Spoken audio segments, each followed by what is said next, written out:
Pues muy buenas tardes y bienvenidas y bienvenidos.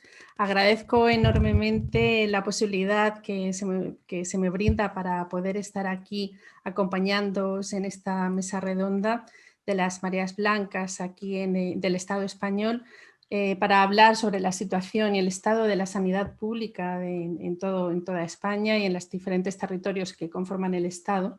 Mi papel va a ser solamente el de apoyo técnico, por lo tanto le cedo la palabra inmediatamente a Sebastián, que es un compañero de las Mareas Blancas de Andalucía y de Sevilla más concretamente, y ya él dará paso a presentar a todos los componentes de esta mesa redonda.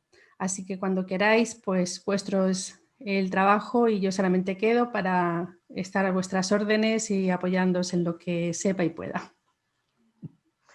Muchas gracias, Isabel. Y primeramente, por supuesto, agradecer tanto a ti personalmente como al proyecto que estáis pilotando, EPSRA, de la Federación Andaluza o del Fondo Andaluz de Municipios por la Solidaridad Internacional, y a la plataforma que nos ha facilitado esta posibilidad de comunicación, la plataforma intercultural Babel Latino. Este encuentro está propiciado, es un deseo del foro de Julio Anguita, por dar un repaso a la realidad de nuestro país en los distintos ámbitos que son centros de interés y de preocupación para la población. Son problemáticas cotidianas que tienen un largo alcance y que merecen ser expuestas por personas que representan o son referentes de movimientos sociales en nuestro país. En este caso concreto vamos a tratar la situación sanitaria y la situación de los servicios de salud de la población, la crisis sanitaria en la que estamos inmersos, y para ello los participantes son referentes de la Coordinadora Estatal de Mareas Blancas, como Carmen Esbrí y Toni Barbará, que además es representante o referente de la Marea Blanca de Cataluña. Tenemos también a Antonio Vergara, de la Coordinadora Andaluza de Mareas Blancas y de la Marea Blanca Gaditana, a Carmen González Uceda, que es presidenta de la plataforma Basta Ya, que es un referente en Andalucía de un movimiento social de la atención primaria, de los médicos de atención primaria, y finalmente un servidor que soy miembro de la portavocía de la Marea Blanca en Sevilla y de la Coordinadora Andaluza de Mareas Blancas. Voy a darle la palabra en primer lugar a los dos compañeros de la Coordinadora Estatal de Mareas Blancas, en este caso a Toni Barbará, y después también a Carmen Esbrí, porque hay dos temas que son de gran importancia. Y uno de ellos es el ámbito y el contexto social en el que nos movemos, que en el Congreso de los Diputados se ha tratado en ese llamado o denominado Plan de Reconstrucción Sanitaria de nuestro país tras la pandemia, pero al mismo tiempo también es importante que se le dé un repaso a la situación real de los servicios de salud en el ámbito presupuestario de cada comunidad autónoma y del Estado, porque en los próximos meses podemos tener una profundización grande de la crisis. De modo que, Toni, te cedo la palabra. Muchas gracias, Sebastián. Encantado de estar también acompañado y agradecer la invitación. A algunos catalanes nos gusta codearnos, rodearnos con gente de otros territorios del Estado, y aquí estoy con una madrileña y con 4 andaluzas. Perfecto. El tiempo va a ser muy limitado. Me he puesto el cronómetro porque tenemos mucho contenido para tan poco espacio, pero bueno, esto va a servir para conocernos y en el futuro ir intercambiando y extendiendo comentarios. Mira, no voy a hacer, por supuesto, una descripción de cuál es la situación en mi Cataluña, porque es una dura competencia de ver quién lo hace peor, si Cataluña o Madrid. Bueno, Andalucía también estáis a la greña, pero quiero decir de que no quiero deprimir más al personal con datos que salen cada día en todos los medios de comunicación. Yo quiero aprovechar escaso tiempo que tenemos para dar una pincelada de carácter de brocha gorda, una pincelada panorámica, explicar un poco cómo estamos viviendo este momento, es un momento candente, sobre todo con informaciones o conceptos o propuestas que no salen precisamente en los medios de comunicación de masas, que como sabéis hablan para las masas, pero hablan de cosas que interesan poco realmente a la ciudadanía. Yo nunca desaprovecho la ocasión en cualquier ámbito de dedicar 30 segundos a decir que cuando hablamos... Yo soy médico de profesión, pero eso yo siempre digo que nadie es perfecto. Yo estoy en la marea blanca porque ejerzo una categoría superior, que es la de ciudadano empoderado, es decir, un ciudadano que independientemente del color de la bata, lo que hace es defender derechos y el derecho a la salud es un derecho sublime, supremo. Por lo tanto, ahí hablamos, insisto, siempre situar nuestros oidores y oidoras, ya lo saben, que la salud es un concepto que supera, que no es equivalente al de sanidad, sino que va mucho más allá. Nosotros tenemos varias definiciones. Una que cultivamos mucho aquí en Cataluña es una muy breve de un médico extinto, Jordi Gol, que dijo que salud es aquella manera de vivir, fijaos que no es como me encuentro hoy, sino aquella manera de vivir que es autónoma, que es solidaria y que es gratificante. Entonces dice, bueno, eso es ser feliz. Y dice, pues sí, exactamente, eso es salud. Lo demás son otras cosas y la sanidad siendo un capítulo muy importante y el que se lleva realmente en la parte del león de la economía y del negocio, por tanto de muchos intereses, es aquel sistema que lo que pretende es recuperar la salud perdida, pero lo que va a determinar la salud son condiciones de carácter sociopolítica. De ahí el ámbito de lo social que yo decía, de esos determinantes del trabajo, del techo, de la alimentación, de la educación, del medio ambiente, de las pensiones. Eso es, en definitiva, lo que conforma el estado de salud de una sociedad. Dicho eso, que ya lo sabéis, deciros que Cataluña, pues bueno, sufre los azotes de todo el Estado y más los propios. Nosotros tenemos un gobierno autónomo muy competente, mejor dicho, muy incompetente en temas de salud, pero con las competencias transferidas. Nadie se engañe, y aquí en este ámbito puedo hablar con una absoluta franqueza, debo hacerlo, y aunque en este momento el gobierno lo piloten fuerzas nacionalistas y una que se llama Esquerra Republicana, lo cual querría decir izquierda republicana, pues de izquierda en absoluto no, que nada, las políticas que está practicando son absolutamente neoliberales, y republicana sí, pero de su República Catalana, que no coincide exactamente con la república que algunos veteranos defendemos, que es la República tricolor del Estado español. Dicho eso, pues veis que estamos en un caldo jodido, como decimos aquí. Las leyes que nos afligen del 1597, de la 16/12, la del artículo 135 de la Constitución, esto nos azota como a todos, más las propias, insisto, en Cataluña desde el 2010 vamos de recorte en hachazo, de hachazo en recorte, y estamos con ese sistema sanitario y de salud exhausto, expoliado. En definitiva, estamos a duras penas sobreviviendo. Y llevamos 10 años denunciando esta situación, con unas listas de espera abominables, con una situación de deterioro brutal, con una parasitación tremenda, siguiendo esa vieja tradición catalana de la corrupción, esa que instauró el pujolismo durante 25 años y que ha dejado enormes seguidores que ahora han cambiado la chapa, pero que siguen siendo los de aquella escuela, y explotando eso tan perverso que se llama el sistema mixto. Aquí se presume como del sistema catalán.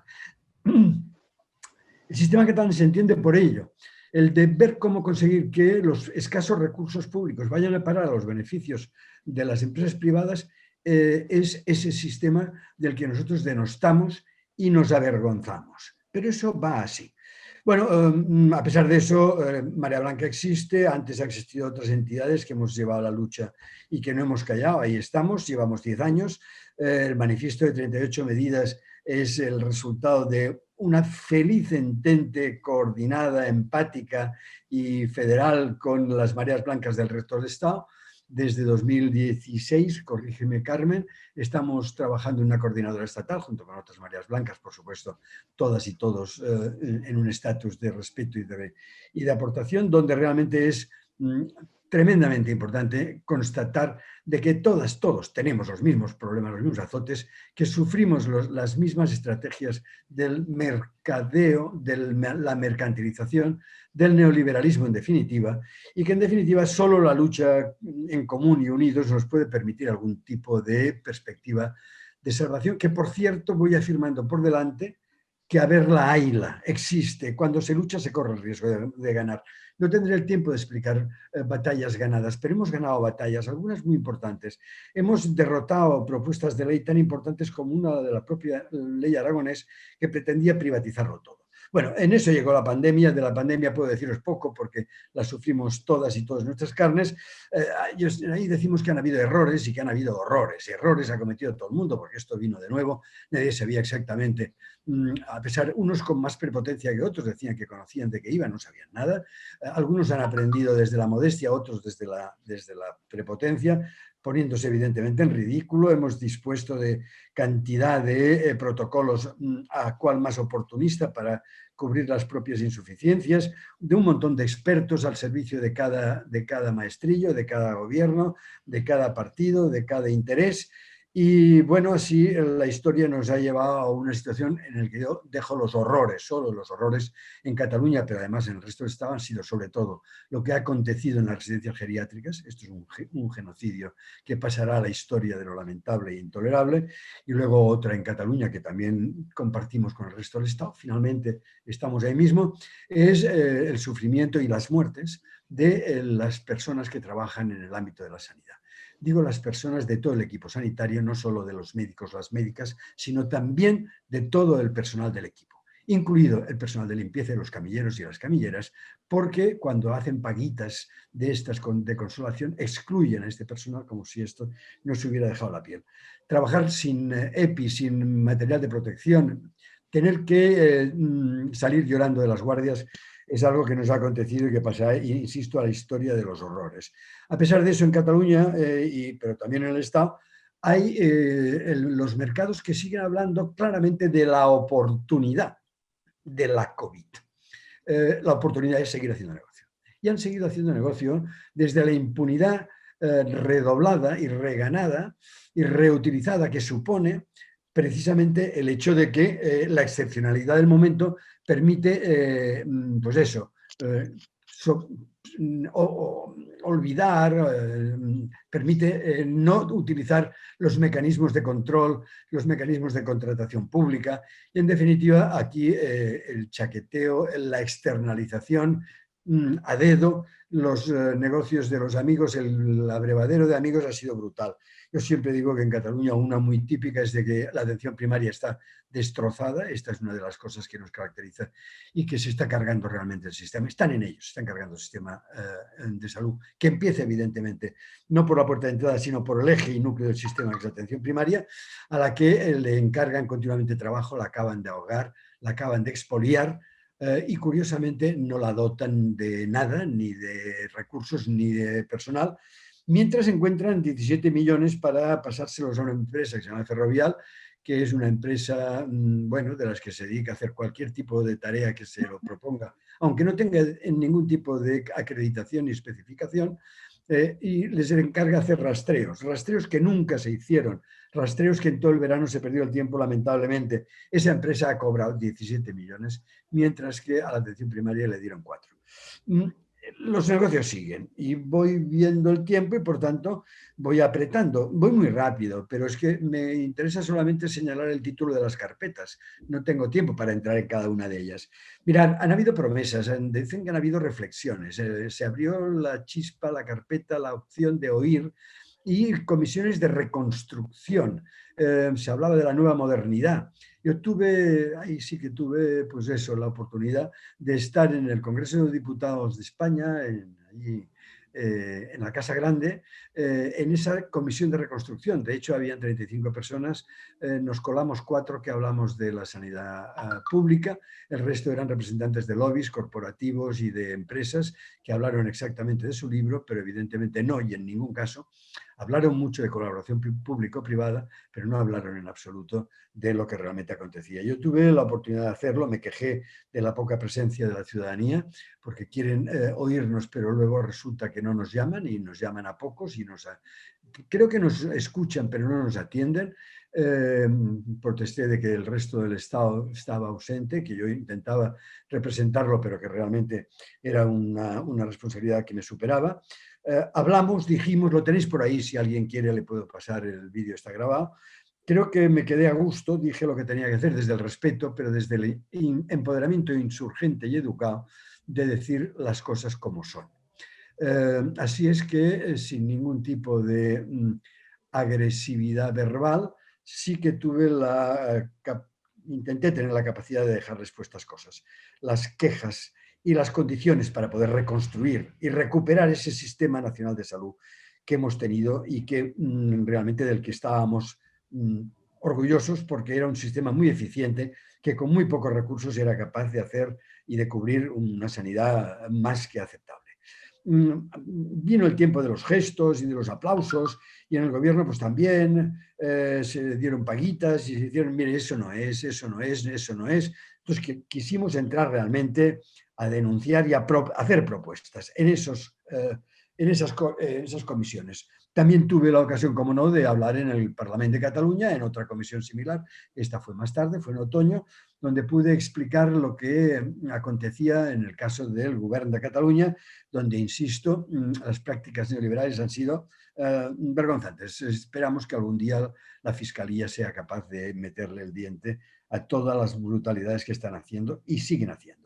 No escuchan a la ciudadanía. De ahí en la Marea Blanca decidimos parir un documento, está ahí, creo que si no está lo pasaré, es un documento de 2 planas, donde decíamos, mire, ustedes no aprenden, no quieren oír, tienen ustedes intereses que no compartimos, y con las debidas diferencias. Hay comunidades como el País Valencià que están haciendo experiencias de reprivatización, perdón, de desprivatización, después de haber privatizado, y el Hospital de Alzira o Torrevieja están en esa línea.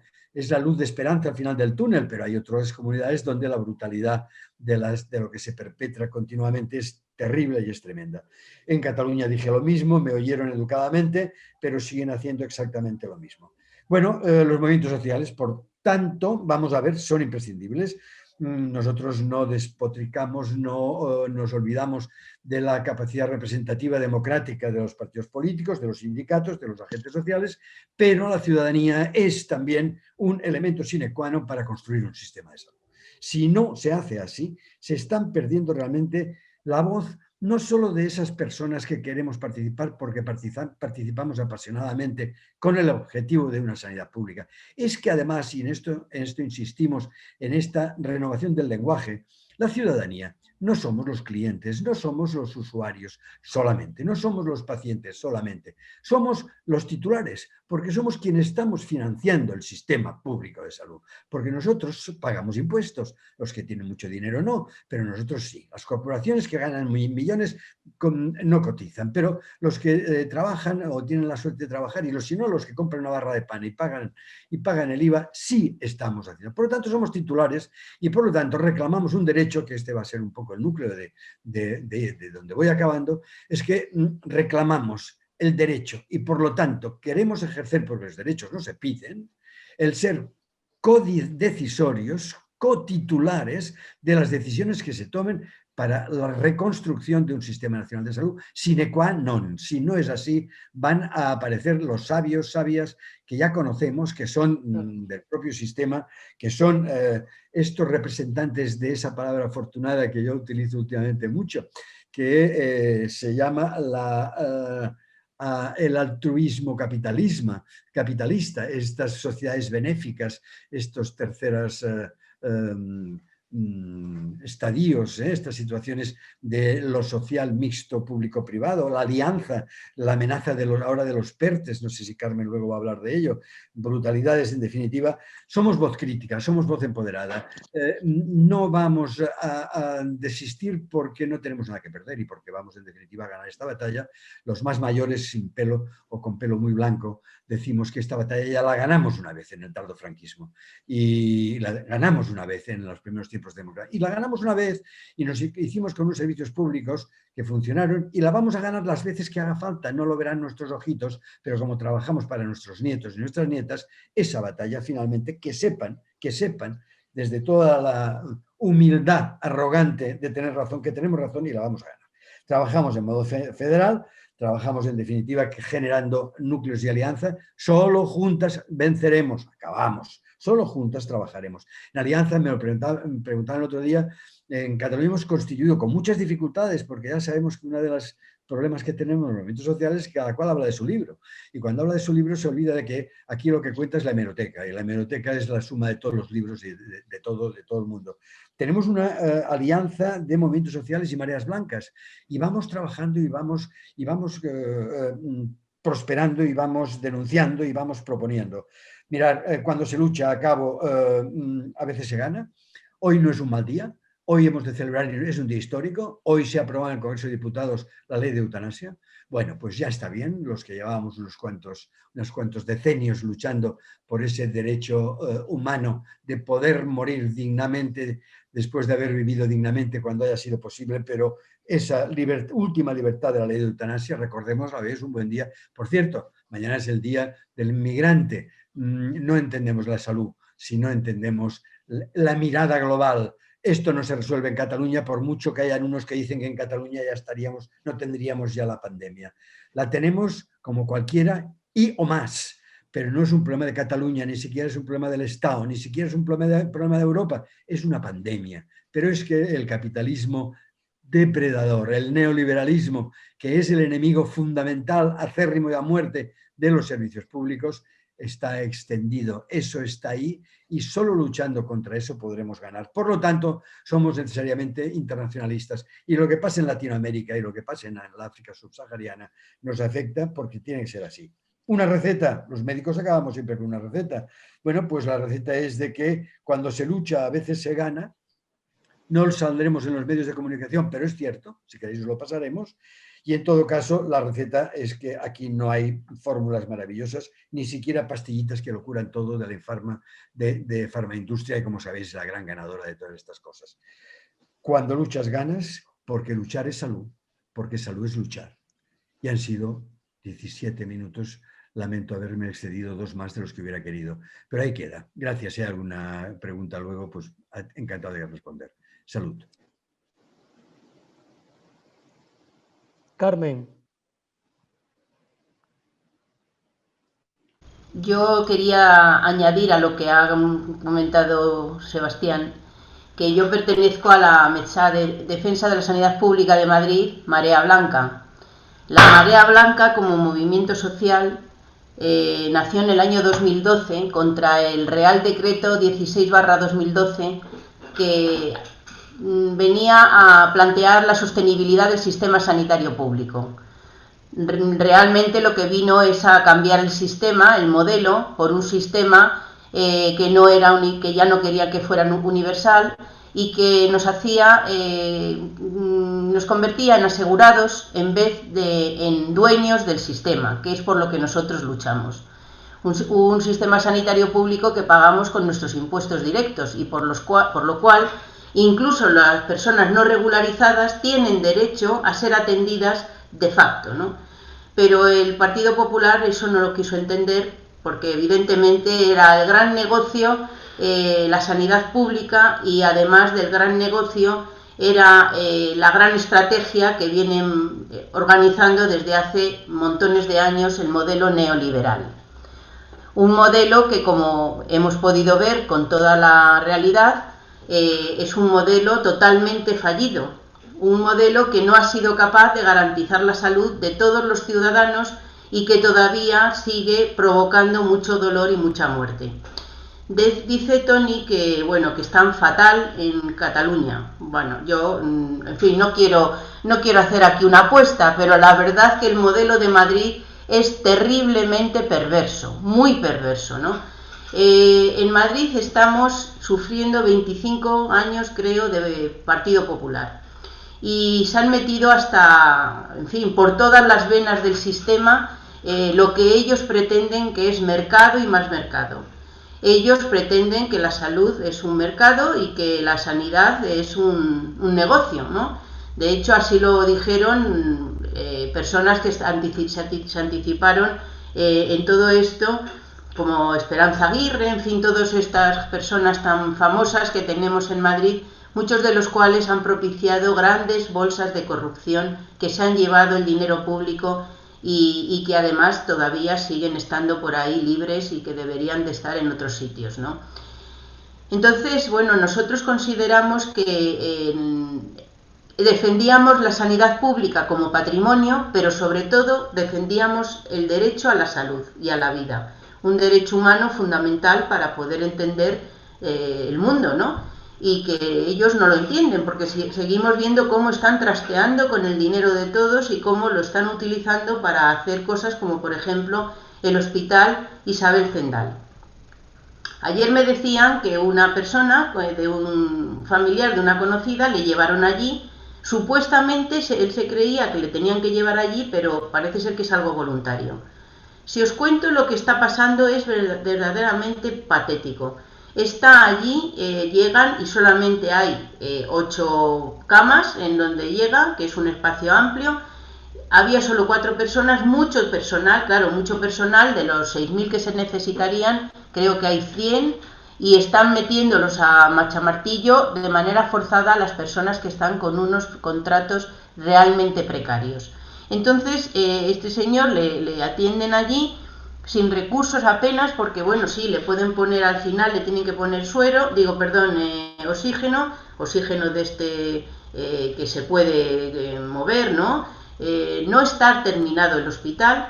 Hoy nos enteramos que resulta que tienen 4 servicios para las personas, que supuestamente son 48, que no han llegado todavía, pero solo tienen 4 servicios para todos, porque es una nave inmensa donde las personas que van allí o bien están en una situación leve o son terminales que van a estar allí como paliativos, o sea, unas cosas tremendas. Y luego la comida que le dieron era, lo digo porque es bastante evidente de lo que está pasando. Le dieron un puré de verdura, después otro puré, y ayer le dieron todos los restos de todos los purés mezclados. Bueno, el disparate es mayúsculo porque está absolutamente perdiendo ya la paciencia y está entrando en depresión porque no puede contactar con nadie. Y está viendo la posibilidad de que le lleven a donde quiere que le lleven, que es a su hospital. Digo esto porque este hospital ha sido el caballo de batalla de esta señora que tenemos en Madrid, que se llama Ayuso, que de momento se ha gastado 100 millones para unas poquitas camas, sin medios, sin personal, con personal a la fuerza, y encima resulta que algunos se hacen la cama y yo no sé si incluso limpian o no, que queremos ver qué pasa ahí, porque la cosa es de verdad de lo más perverso y de lo más psicópata. Bien, este es el modelo neoliberal contra el que luchamos. Es un modelo que efectivamente, como decía Tony, no es ni siquiera de Madrid, ni de Cataluña, ni de Andalucía. Es un modelo que ha impregnado el mundo y que se lleva por delante la vida. No importa nada, importa el dinero. Ese dinero importa tanto que hasta para las vacunas, resulta que el dinero va por delante. Se les da el dinero, las vacunas no sabemos cuándo llegarán, pero sí resulta que se están potenciando grandes negocios en la bolsa con las dichosas vacunas. Bien, la Mesa Marea Blanca consideró que había que luchar porque la lucha tenía que ser constante porque realmente era de largo recorrido. Por eso decidimos hacer una marea blanca cada mes y fuimos a hacer la 90 cuando llegó el COVID y tuvimos que suspenderla. Hemos hecho alguna movilización colectiva con otros grupos colectivos, pero como tal 90 Marea Blanca no la hemos reactivado por la razón de las cuestiones de la salud. Pero sí pensamos que nadie se nos iba a subir encima si no doblábamos la espalda y que teníamos que hacer una acción pacífica, permanente, constante, porque la lucha tiene que ser constante porque el enemigo es enorme y ante esa enormidad tiene que enseñar a la población que tiene que defender su derecho. Su derecho es defender el servicio público. Los servicios públicos se los quieren quitar de encima, de hecho están todos parasitados por lo privado, porque el servicio público era algo que era una competencia, era algo que era un aparato venido del comunismo o no sé qué les pasa a estos, que resulta que quieren la libertad y la libertad, pero su libertad es el libertinaje, porque hacen lo que les da la gana. No hay orden ni concierto. y los servicios públicos están destruidos. Tenemos que fomentar que la gente apoye para que se gane, se reconstruya el servicio público, no que se reconstruya el neoliberalismo, que a pesar de todas estas comisiones de reconstrucción es hacia lo que apuntan. Y estabas comentando sobre la cuestión de los presupuestos. Vale, yo creo que realmente los presupuestos que están en marcha, o en algunos sitios, en Madrid no, en Madrid se están reactivando, están ahí, ¿no?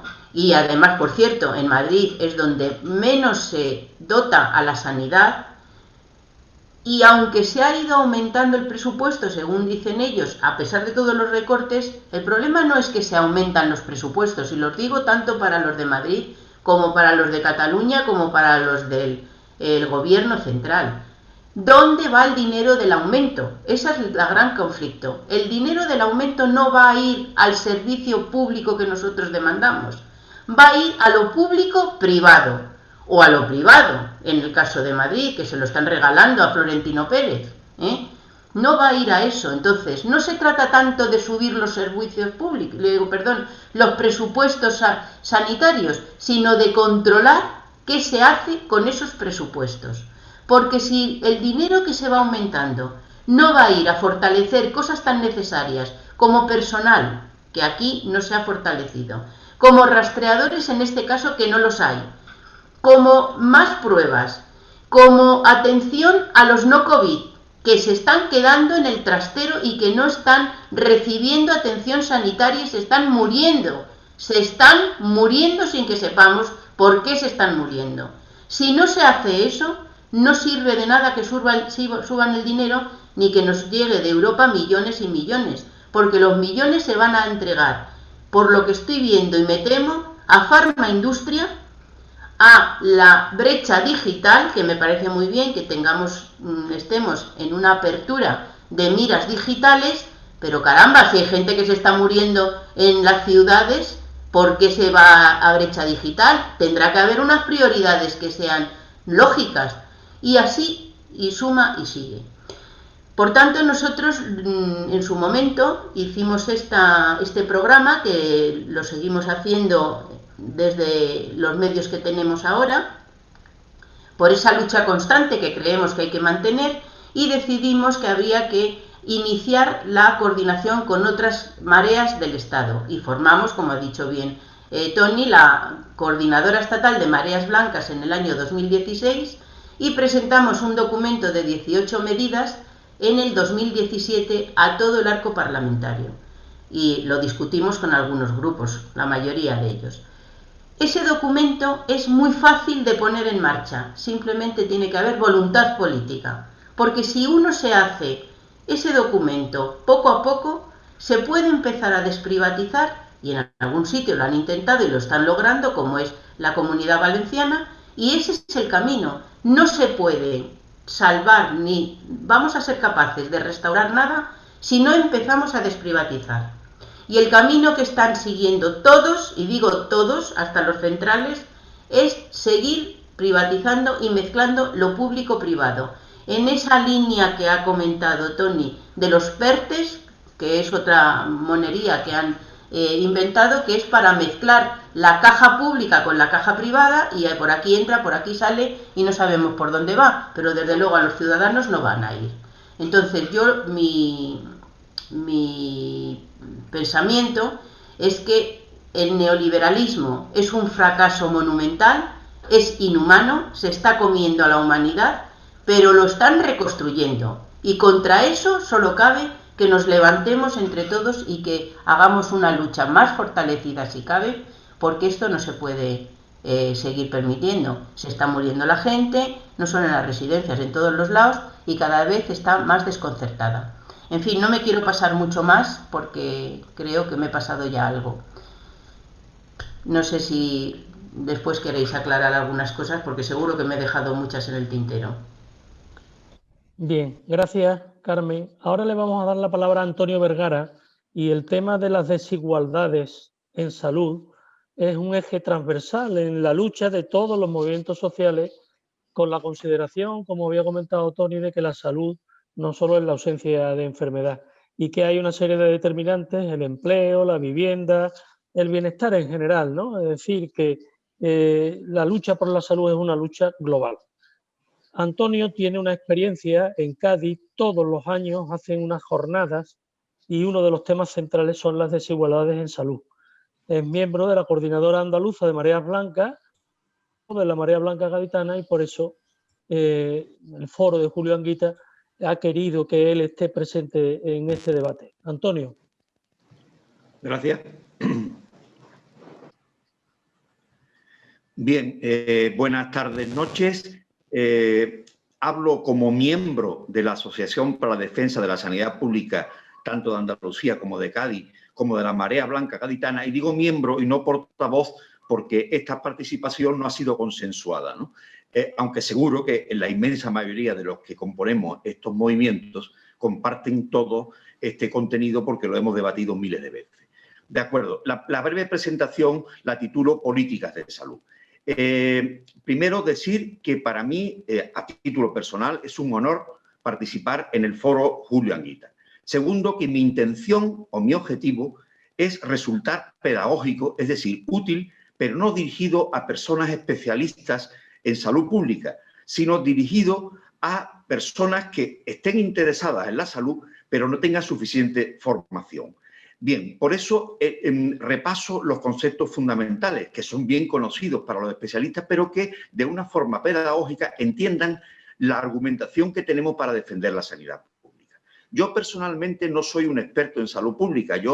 Mi recorrido amplio ha sido de clínico hospitalario, internista del Hospital Universitario de Puerto Real y en concreto en los últimos muchos años dirigiendo la unidad de enfermedades infecciosas. Pero, sin embargo, desde el año 82 tengo el honor de pertenecer a la Federación de Asociaciones para la Defensa de la Sanidad Pública.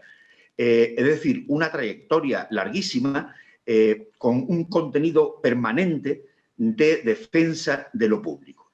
Decir, y ahí tenemos las formas de llegar, que esta federación es un auténtico banco de datos y banco de documentaciones para aquellas personas que estén interesados en este o en cualquier otro tema. Igualmente, nuestra revista Salud 2000, que también se puede descargar de la página web fadsp.org, es una revista de mucho impacto en los mundos de la salud y las políticas de salud, y el último número de junio del 2020 lo dedicamos exclusivamente a la pandemia del COVID. Siguiente, Isabel, por favor. Bien, nosotros en el año 82, desesperados de la forma de trabajar en la sanidad pública, constituimos, como decía antes, la Federación de Asociaciones para la Defensa de Sanidad Pública, un montón de profesionales sanitarios que haríamos el Servicio Nacional de Salud. Sabíamos que existía y los modelos, curiosamente, eran el del Reino Unido, que posteriormente, a través de las nefastas acciones de Margaret Thatcher, ha sido extraordinariamente deteriorado, y después hay que destacar que todo lo referente a salud pública, salud comunitaria, nos basamos o se basó en las experiencias de Cuba. Y de hecho, la mayoría de los especialistas en salud pública de España se han formado en dicho país. Bien, este Servicio Nacional de Salud se consiguió en el año 86 y tenía un sistema sanitario público que todos vivimos cómo fue creciendo en la década de los 90, y entusiasmados estábamos viendo de que nuestra defensa se estaba confirmando. El sistema sanitario fue desarrollado sobre todo en hospitales, porque fue un sistema prioritariamente hospitalocentrista. Y aunque la atención primaria, después hablará Carmen largamente, pero la atención primaria sufrió un periodo inicial de mejora impresionante. En los centros de salud ha sido una revolución absoluta, la salud comunitaria, etcétera, pero sufrieron los recortes antes que la hospitalaria. Pero fijaros que el Servicio Nacional de Salud, además del sistema asistencialista, es decir, cuando se pierde la salud, había un enorme componente de salud pública, de epidemiología clínica y social, etcétera, es decir, políticas de salud en el más amplio sentido de la palabra, que no han sido desarrollados. Y fijaros, como pongo al final, que la Constitución, la Ley General de Sanidad, todos los planes de salud de las comunidades autónomas destacan la importancia de la salud pública y, sin embargo, no la aplican en la práctica. Siguiente, Isabel, por favor. Bien, como acaba de decir Tony antes y también Sebas, desde hace mucho tiempo, casi 70 años, la Organización Mundial de la Salud define a esta como el estado de completo bienestar físico, mental y social. Es decir, no es solamente que yo no tenga síntomas físicos de padecimiento de enfermedades. El hecho de incluir el bienestar mental te lleva de la mano de forma automática a que existen múltiples cantidades de evidencias científicas, es decir, estudios con metodología científica indudable que llegan a conclusiones de que situaciones que se han normalizado, sobre todo en Andalucía, pero también en el resto del país, pero sobre todo en Andalucía y en Cádiz, como son el paro, la precariedad, el estrés, las dificultades para llegar a fin de mes. Estamos cansados de escuchar que millones de personas lo padecen. Pues bien, estas situaciones repercuten gravemente en la salud mental. Por lo tanto, es importantísimo tener en cuenta estos temas.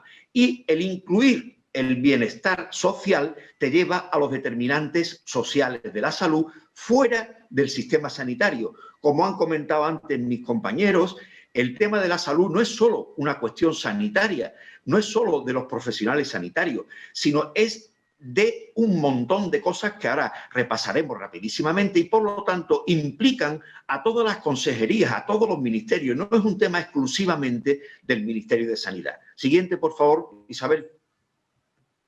Bien, ¿y qué son los determinantes sociales de la salud? Bueno, para los expertos ya son muy conocidos, pero para que sepamos, pues las condiciones en las que viven las personas. ¿Cuál es la definición? Pues circunstancias configuradas por las condiciones económicas, sociales, normativas, es decir, legales y políticas en las que las personas nacen, crecen, viven, trabajan y envejecen, y después los sistemas sanitarios que cada país tiene, o cada comunidad autónoma, en este caso todas similares, para combatir la enfermedad una vez. Es decir, que los determinantes sociales son, por un lado, cuestiones no sanitarias y, por otro lado, los sistemas sanitarios. Evidentemente, el sistema sanitario es muy importante en los países, pero fijaros que para los niveles de salud que estamos hablando, solo significan el 25% de la salud de la población. Muchos estudios científicos han estudiado cantidad de criterios o de ítems distintos, la edad, el género, la etnia, el barrio, la ciudad, la educación, es decir, todo lo que nos rodea. Y analizando estos determinantes en diversos sectores de la sociedad, se lleva a lo que significan desigualdades sociales y salud. Es decir, los determinantes son tan diferentes, hay sectores que tienen tan mal estos determinantes que sufren desigualdades sociales claras. ¿Y esto cómo repercute en la salud? ¿Repercute en que caen más enfermos? No, repercute no solo en la mayor cantidad de enfermedades, sino repercute en la expectativa de vida, en esperanza de vida. También repercuten en el tiempo vivido libre de discapacidades. Es decir, todos los estudios son evidencias científicas que demuestran que las desigualdades influyen hasta el punto de la muerte prematura en los ciudadanos que padecen estas desigualdades. Siguiente, por favor. Es decir, fijaros que destaco en esta diapositiva que las desigualdades sociales en salud son aquellas diferencias en salud injustas y evitables. Y fijaros la contradicción que esta frase está sacada de un documento del Ministerio de Sanidad, es decir, no es cuestión de que el Ministerio de Sanidad no conozca estas cuestiones, sino que no aplica las políticas que se necesitan. Siguiente, por favor. Como acaba de comentar Sebas, nosotros en el año 2008, la Asociación para la Defensa de la Sanidad Pública de Andalucía, tuvimos el honor de realizar el primer informe sobre desigualdades y salud en Andalucía. El editor fue Antonio Escolar Pujolar, catalán como tú, Tony, aunque es gaditano de adopción, es de Lérida, de Lleida, y junto a Juan Antonio Córdoba son los dos especialistas en salud pública en los que la Asociación para la Defensa de la Sanidad Pública nos apoyamos, ¿no? Este informe lo tuvimos que hacer nosotros porque la Consejería de Salud del Gobierno andaluz, entonces del PSOE, no quiso apoyarnos. Bien, pues en los estudios que se hicieron en muchísimas ciudades andaluzas se llegó a las conclusiones científicas, es decir, no son opiniones, de que las diferencias en expectativas de vida, en esperanza de vida, entre dos barrios de la ciudad de Cádiz es de 9 años y en Sevilla de 11 años entre un barrio y otro. Es decir, mucho más tiempo de diferencia de vida que entre España y otros muchos países. Con lo cual, la conclusión de este informe, entre otros muchos informes que existen, es que las desigualdades sociales matan. No es un problema de que afectan a la salud, es que directamente matan. Y otro aspecto muy importante es que el código postal es más importante que el código genético, porque estábamos acostumbrados a que todas las enfermedades y todas las muertes eran consecuencias biológicas de la herencia genética o de los comportamientos individuales. Y eso es falso. Los componentes sociales influyen enormemente en la salud. Siguiente diapositiva, por favor. Otro aspecto que quiero, no da tiempo nada más que a nombrarlo, y lo digo con enorme orgullo, cuando llegó el gobierno del cambio en el 2015 en el Ayuntamiento de Cádiz, nos pusimos en el cual intervienen muchos movimientos sociales, nos pusimos a trabajar y hemos conseguido el Plan de Salud de Cádiz en el año 2019. Llevamos 6 años trabajando, se puede llegar al documento completo en la web de transparencia del Ayuntamiento de Cádiz y realmente ha revolucionado el concepto tanto en la ciudad como en las instituciones, donde ya en los debates del Pleno del Ayuntamiento se habla de salud comunitaria, se habla de salud sin que sea exclusivamente la ausencia de enfermedad, es decir, hemos conseguido una pedagogía colectiva sobre los temas de salud de los cuales nos sentimos extraordinariamente orgullosos, además de acciones que están disminuyendo las desigualdades. Siguiente diapositiva, por favor. Finalmente, como también ha comentado Sebas, desde hace 20 años la Asociación para la Defensa de la Sanidad Pública de Andalucía estamos organizando jornadas directamente para tratar las desigualdades sociales y la salud. Han pasado eminencias en salud pública y en epidemiología en nuestra jornada y este año, por la cuestión de la pandemia, lo hemos tenido que hacer en este formato digital y fijaros cómo el título es El coronavirus sí entiende de desigualdades sociales. Entrando en la página que se pone ahí, Salud, Acción y Equidad.es, está todo el material, todas las bibliografías sobre que demuestra, no que opina, sino que demuestra que el coronavirus está afectando muy desigualmente a la población y está afectando sobre todo a las clases más desfavorecidas y por lo tanto aumentarán las desigualdades en nuestro país, lo cual creará una crisis mayor en la población en estos sectores. Destaco 2 bibliografías muy importantes. Una es un libro de Javier Padilla y Pedro Gullón, Epidemiocracia, y la otra es una publicación de los efectos de la pandemia. No sé, faltaba la siguiente, o la última ya. Esto es... No, la anterior, esto me queda un minuto. No, la siguiente, Isabel. Vale. Hablar que para completar el resumen que he hecho, me refiero, esto es perfecto, a la primera conferencia latinoamericana de pensamiento crítico de salud, en la que participó también nuestra compañera en esta teleconferencia, Carmen Ebril. Bueno, pues en esta conferencia, además de todos los ponentes, destaco la ponencia de Vicente Navarro, que es el auténtico pope de la salud pública, en mi opinión, de este país, en el cual dice que los determinantes políticos de la salud, no los determinantes sociales, solo o exclusivamente, sino los determinantes políticos de la salud, son fundamentales para entender las diferencias, es decir, para explicar las desigualdades sociales. Siguiente. Fijaros cómo desde el año 2007 todos los gobiernos en Roma aceptan salud en todas las políticas. Nuevamente se demuestra que no es cuestión de que los políticos desconozcan estas cuestiones, sino de que las saben la letra, saben la teoría, pero no aplican las políticas. Última diapositiva, por favor, Isabel.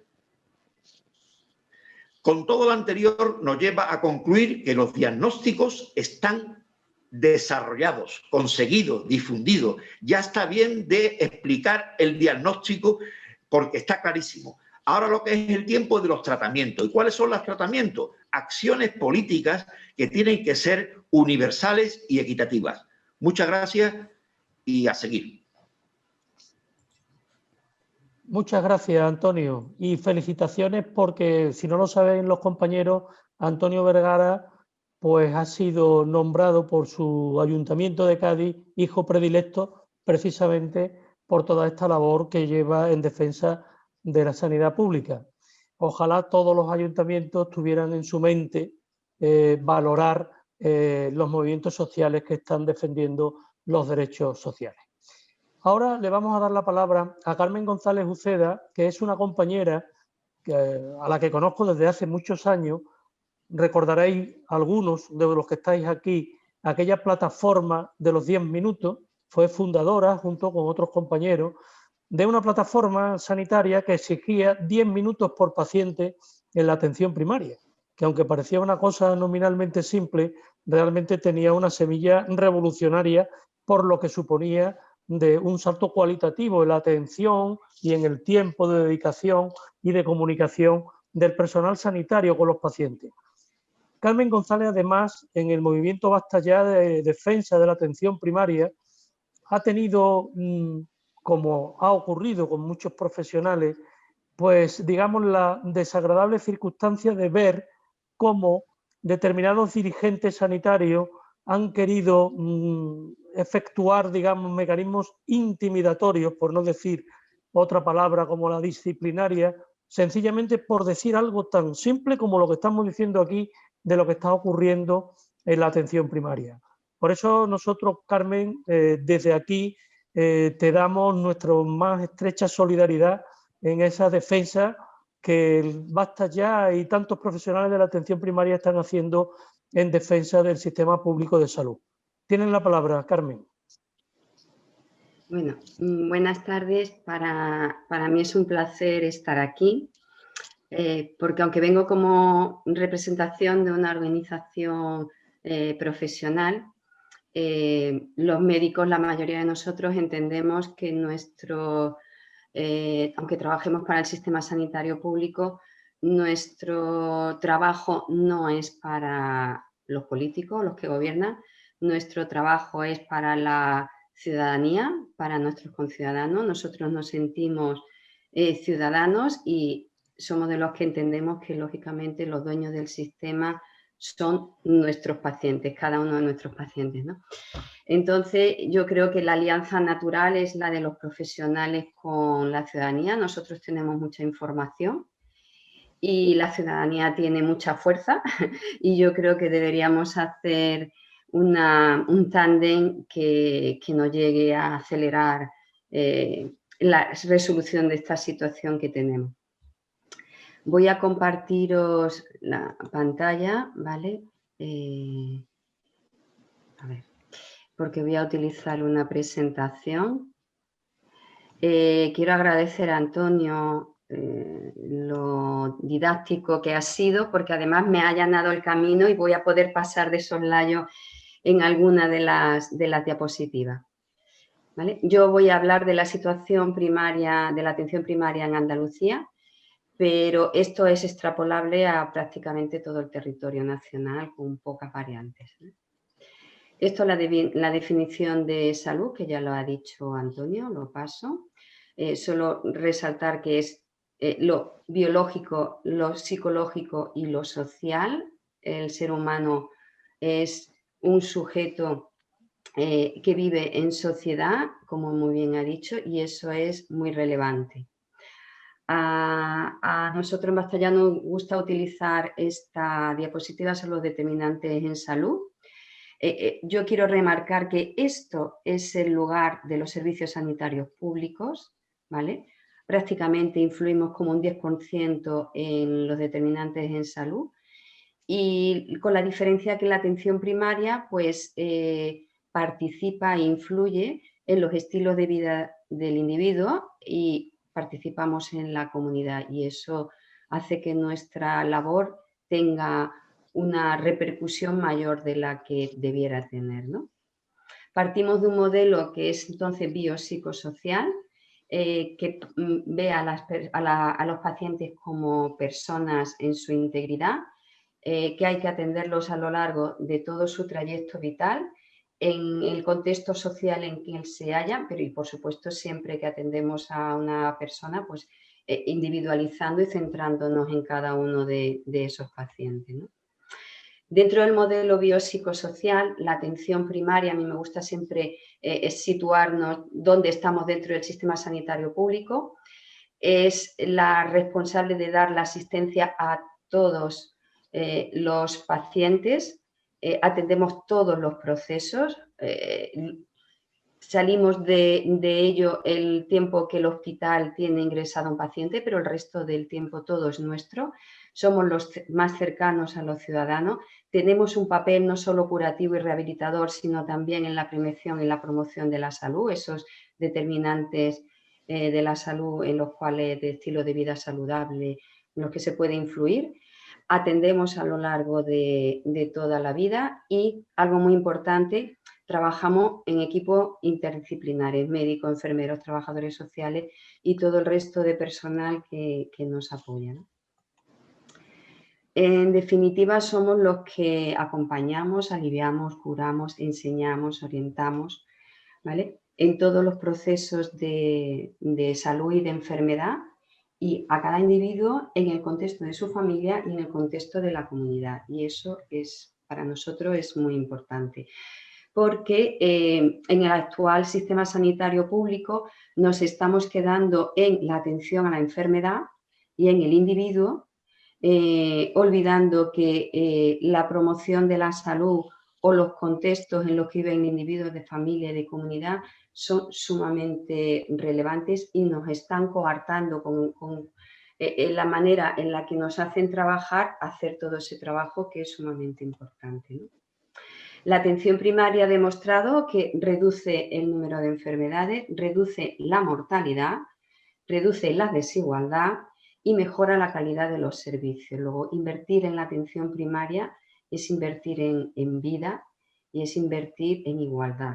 Eso que tampoco se nos olvide, porque parece que a nuestros políticos sí. Como profesionales de la sanidad, nuestro objetivo es hacer bien nuestro trabajo. Y por ello, bueno, pues cuando no nos lo permiten, pues una parte importante de nosotros, no todos por desgracia, pues luchamos, ¿no? Y ahí surgió la plataforma 10 minutos y ahora en Andalucía ha surgido Bastellá. Bien, esto es una diapositiva que en el lado derecho es el gasto en servicios sanitarios que hace la población española en gasto público, y esta parte de aquí como un 70% y como un 30% es gasto privado. Pues fíjense que la atención primaria, que estamos aquí abajo, del total del gasto sanitario que se hace en todo el territorio español, suponemos el 9%, cuando podríamos resolver el 90% de los problemas de salud de la población si tuviéramos la plantilla suficiente y los recursos suficientes, y sin embargo, bueno, pues es más o menos lo que nos gastamos en dentistas privados, ¿vale? Y sin embargo tenemos una carga de trabajo y una posible repercusión en la salud brutal. Esta diapositiva es muy relevante. Esta compara el gasto, la proporción de gasto sanitario en hospitales respecto al gasto en atención primaria. La línea roja es el Sistema Nacional de Salud y esto es Andalucía, el azul. Vale. Bueno, pues si empezamos en el año 1995, por cada 3,5 euros que se gastaban en hospitales públicos, se gastaba 1 euro en atención primaria. Y la línea ha ido aumentando, hasta que, bueno, pues por encima de los 4,5 euros por cada euro de atención primaria. En Andalucía partíamos de una situación peor que el resto del Estado y en el año 2000, curiosamente, surge la plataforma 10 minutos que en Andalucía fue muy potente. Bueno, pues conseguimos un poco revertir de más de 4 euros de diferencia respecto a la atención primaria, pues a cerca de 3, y ahí nos mantuvimos con un pico hacia abajo, hacia la atención primaria. En el año 2007, final de 2006-2007, fueron las huelgas que organizamos los médicos de atención primaria de los 10 minutos, ¿no? Y en Andalucía la verdad es que se empezó a invertir. Bueno, luego pues ahí se mantuvo un poquito ya, que nos disolvimos, que se quitó la presión social que hacíamos, ¿no? Y aquello empezó a revertir y fíjense como cuando llega la época de la crisis, inmediatamente se dispara otra vez la diferencia entre el gasto en atención hospitalaria y atención primaria. Seguimos un sistema hospitalicentrista. De esto nuestra conclusión es que si no hay presión, los gobernantes no se acuerdan de la atención primaria. Bien, ¿y cómo está la atención primaria? Pues estamos muy mal. ¿Para qué vamos a decir otra cosa, no? Los profesionales estamos aplastados y cuando nosotros estamos aplastados, los pacientes a los que nosotros atendemos pues pagan las consecuencias. Os voy a contar cuál es la situación de la atención primaria con cartelería de la que hacemos en Basta Ya. Nos gusta mucho impactar con la imagen y con la palabra, ¿no? Bien, podemos resumir los problemas de la atención primaria en Andalucía y en toda España en una serie de cuestiones que voy a pasar muy de soslayo porque no tenemos mucho tiempo, ¿no?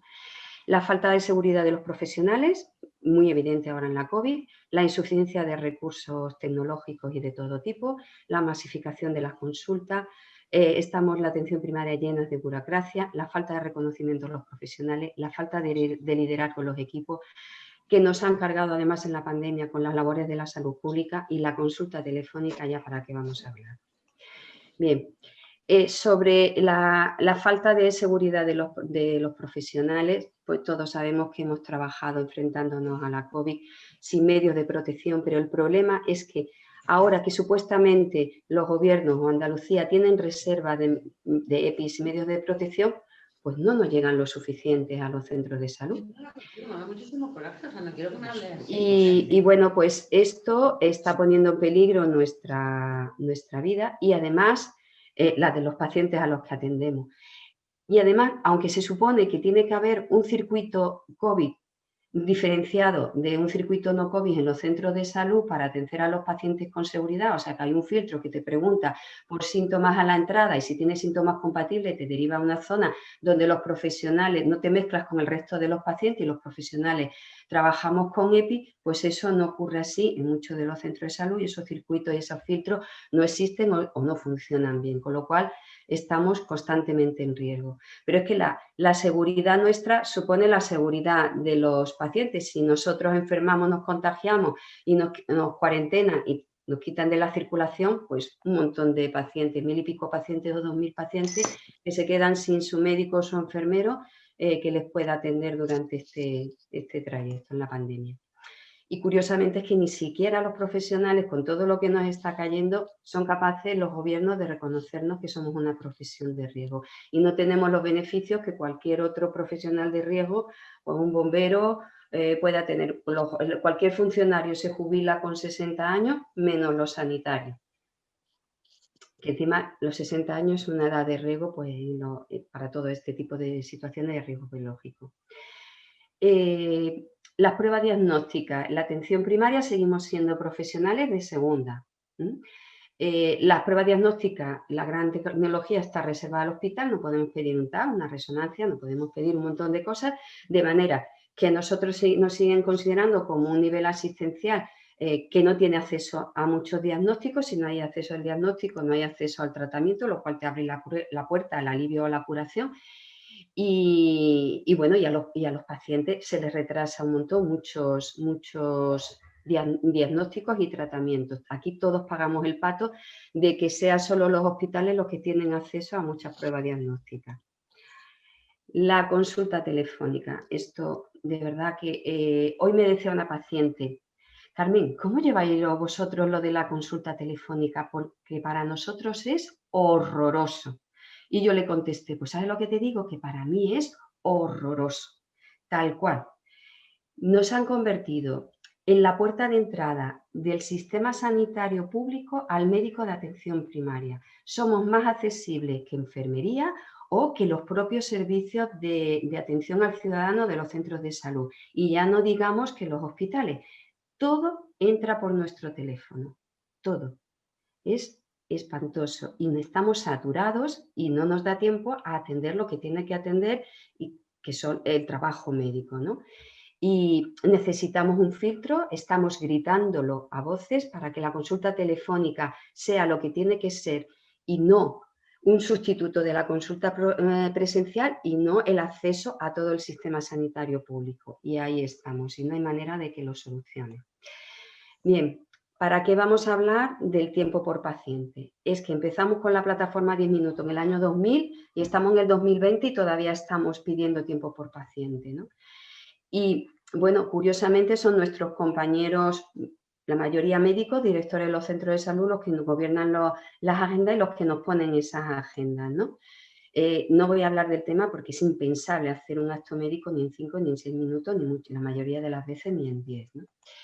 Y hablando de los directores, pues desde Basta Ya estamos pidiendo una democratización de los sistemas sanitarios públicos en cuanto a la participación, en opinar y en la toma de decisiones de los profesionales y, como no, también de la ciudadanía, porque si los profesionales no opinamos, la participación ciudadana ya es prácticamente nula. Lo de los consejos de salud es que ni existe.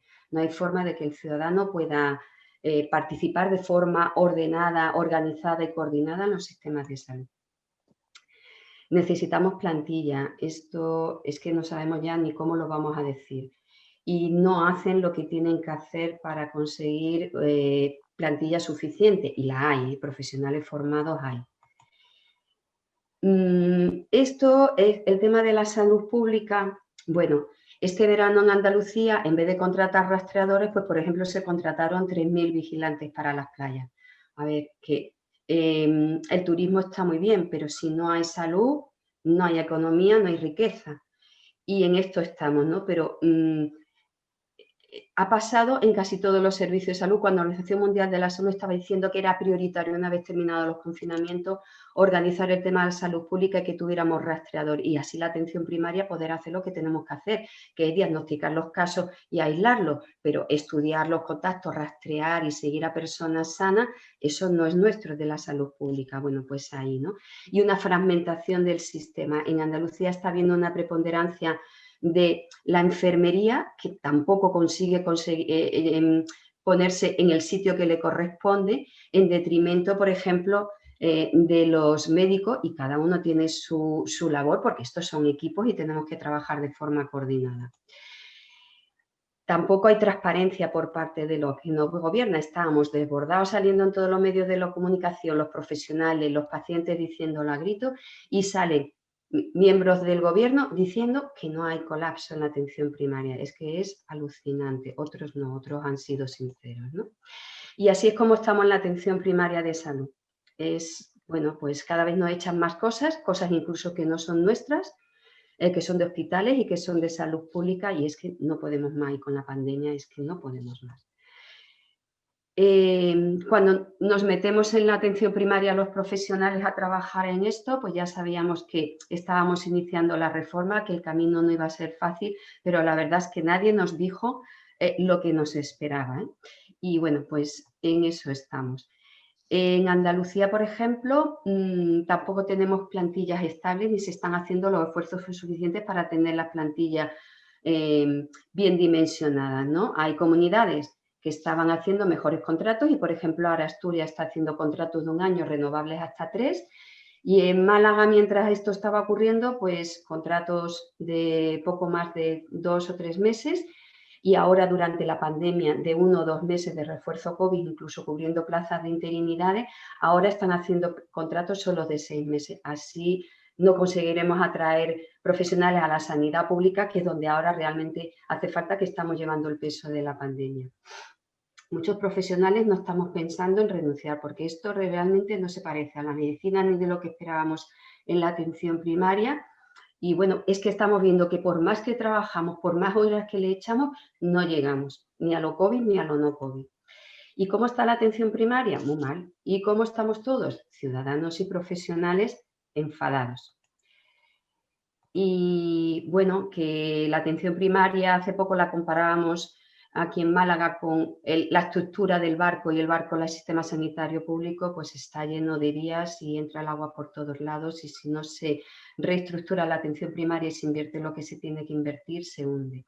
Y podemos llevar a una situación como esta, ¿no? En que el sistema sanitario público termine pues como esto, ¿no? En esta imagen, porque en el momento en que hacía falta no se hizo lo que se tenía que hacer. El momento es ahora. Y yo con esto termino y si queréis seguimos en el coloquio. ¿Vale? Muchas gracias. Muy bien, gracias, Carmen. Ahora me toca a mí y voy a intentar, como todos hemos sido breves, entrar en un tema que es transversal en la situación que estamos viviendo prácticamente en los últimos 30 años, pero que ahora se ha agudizado y se ha hecho tan evidente que resulta escandaloso. Y me refiero a los procesos de privatización a los que estamos asistiendo.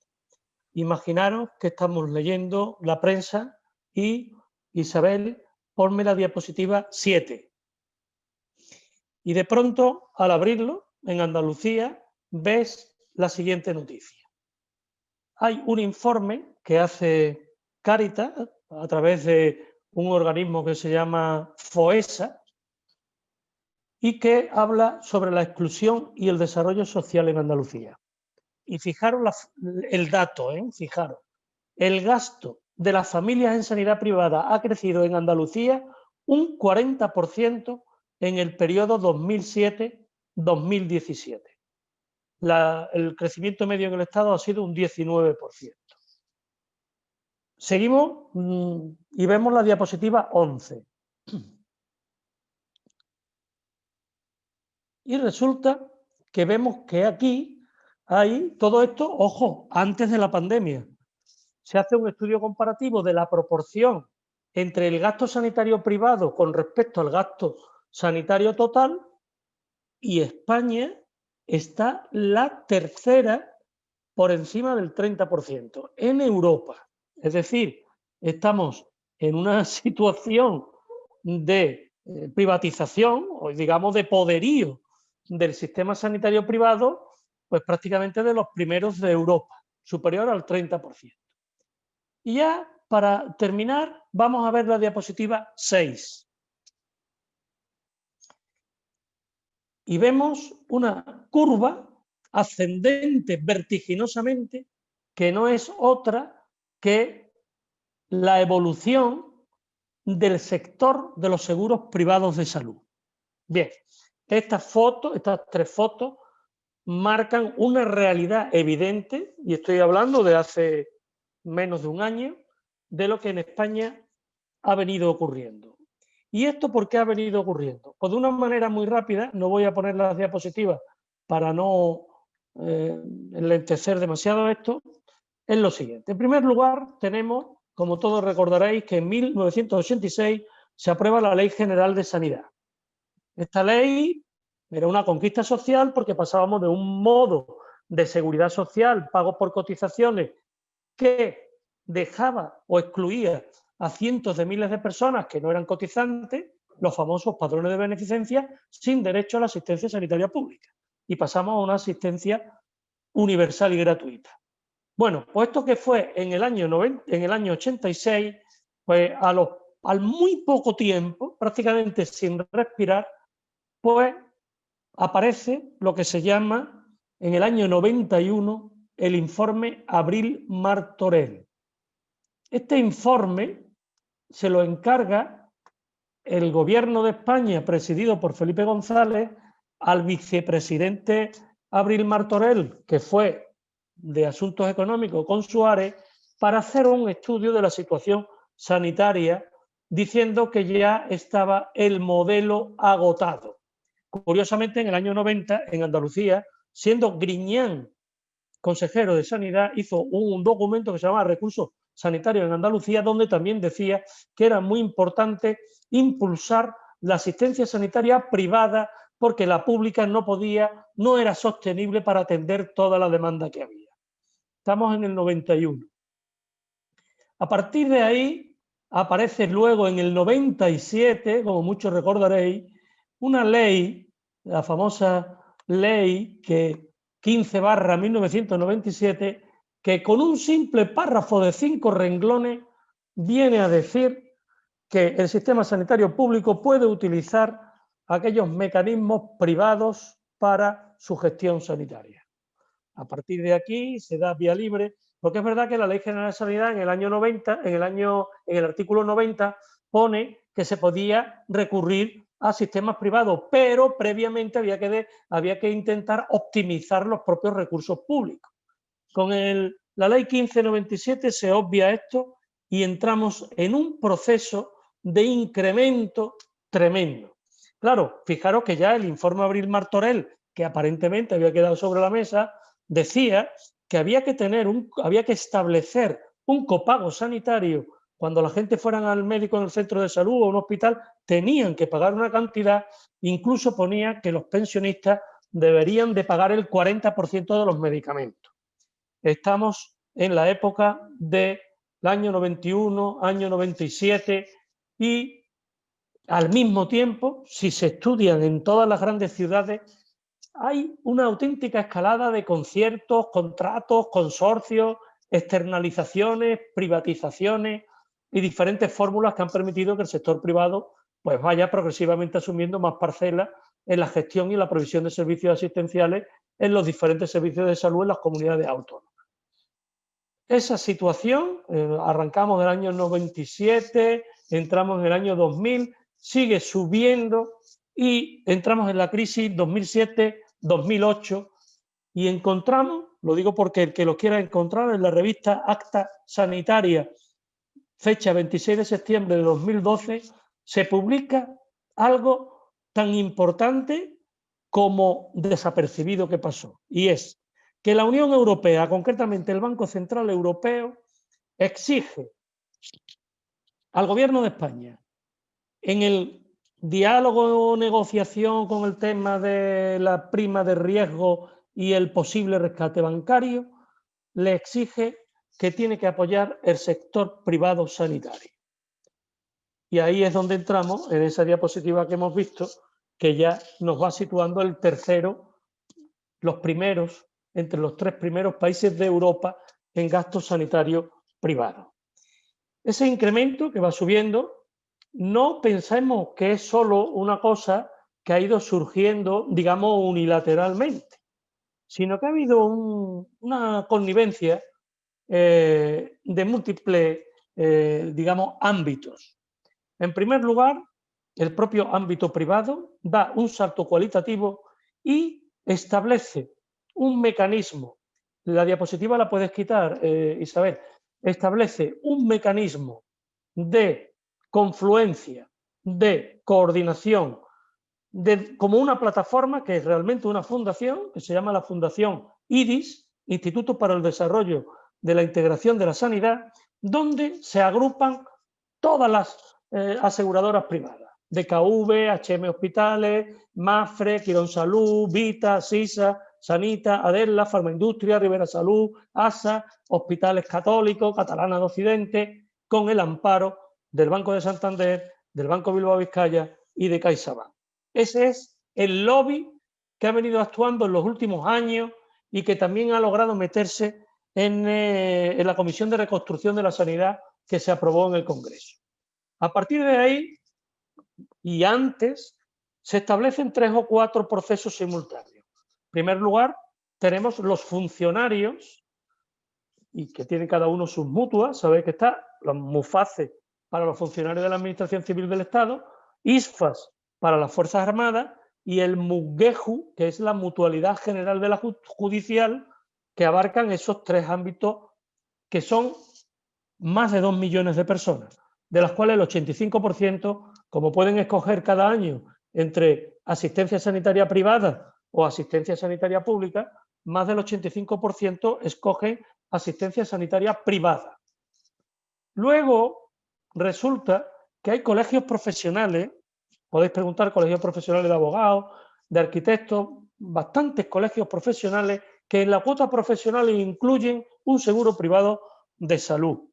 Después podéis ver que hay administraciones públicas, como muchas diputaciones, que en la negociación con los sindicatos, además de los fondos privados de pensiones que han surgido, también han surgido el acceso a seguros privados de salud.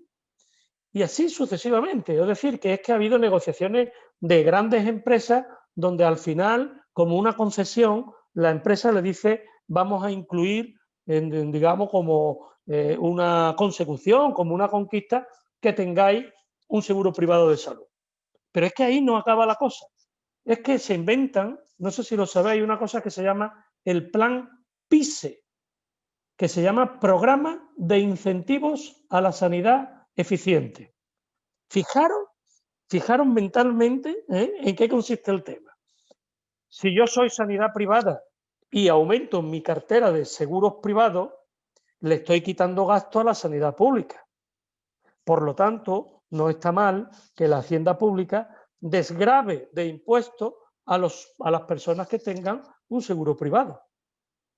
Incluso tienen hecho el cálculo. Pero no es que solo tengan hecho el cálculo, es que ya lo han llevado a cabo en una ley que se llama Ley de Reformas Urgentes del Trabajo Autónomo, 6/2017, del 24 de octubre, que dice textualmente, y además es que es digno de saber porque dice que tendrán la consideración de gastos deducibles para la determinación del rendimiento neto en la estimación directa las primas de seguro de enfermedad satisfechas por el contribuyente. Dicho de manera resumida, si un autónomo suscribe un seguro privado de salud, le descuentan 500 euros de sus impuestos. Claro, el autónomo dice, hombre, si yo me descuentan 500 euros, o sea que tengo 500 euros menos de gasto, y a cambio de eso me ponen una prima privada, un seguro privado de salud, puedo llevar ya a mi niño al pediatra, puedo hacerme un TAC sin tener que esperar, y todo lo que hay, pues lo hago. Hay más de 3 millones de autónomos. Y esto está aprobado. Y cuando nos enteramos que estaba en el proceso, mandamos una carta a los grupos de diputados, entre ellos a los de Unidas Podemos, porque este proyecto se aprobó por unanimidad. Y le decíamos, tened en cuenta que esos 500 euros que multiplicados por 3 millones son 1.500 millones de euros menos que la hacienda pública va a tener de menos y que se van a derivar a los seguros privados de salud. No sirvió para nada todos los argumentos porque nuestros compañeros firmaron. 3,2 millones de trabajadores autónomos en España que tienen ahora la posibilidad de contraer un seguro privado de salud y encima pues le descuentan 500 euros de sus impuestos.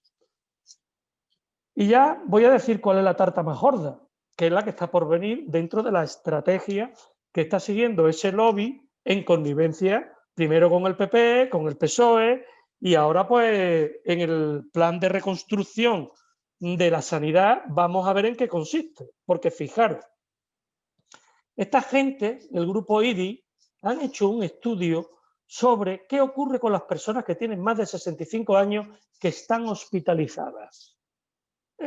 Y han hecho el siguiente cálculo. Dice que el alargamiento de la estancia de estos usuarios en hospitales de agudos supone un gasto estimado de 884,8 millones de euros, equivalente a 4.300 camas de hospitalización.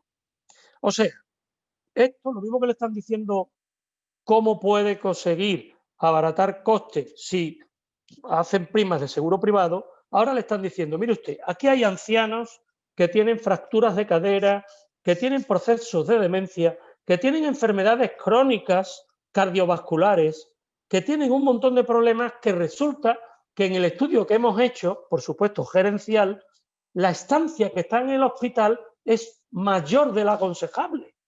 Y eso supone un gasto cercano a 1.000 millones de euros.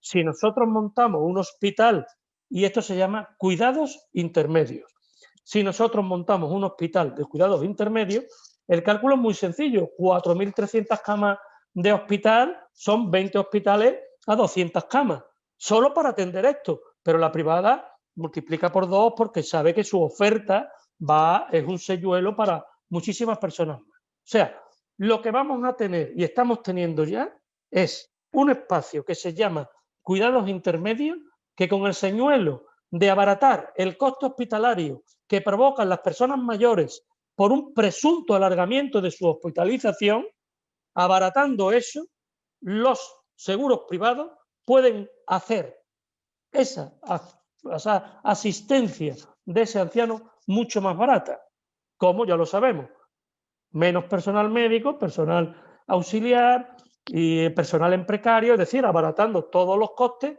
y teniendo pues a esos ancianos con unos cuidados mínimos que lo más probable es que no garanticen realmente una asistencia. Y finalmente, pues ya habéis visto los maravillosos planes de choque contra las listas de espera que ha realizado IDIS, el Instituto para el Desarrollo y la Integración de la Sanidad. Se comprometen, fijaros, se comprometen por 1.500 millones de euros. Pon, por favor, la diapositiva 13.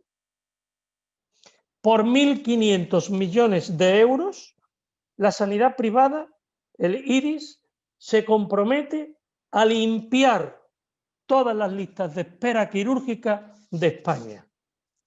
Fijaros, en una situación como esta de la pandemia, que ha obligado a mucha gente a esperar a que la lista de espera aumente, que están desesperados y que están entrando a mansalva, están entrando en cantidades ingentes a suscribir pólizas de seguros baratas, que ya veréis en qué consisten, pues resulta que se le está diciendo al gobierno que por 1.500 millones de euros se le quita. Concretamente, al gobierno andaluz le han ofrecido eso mismo por 135 millones de euros.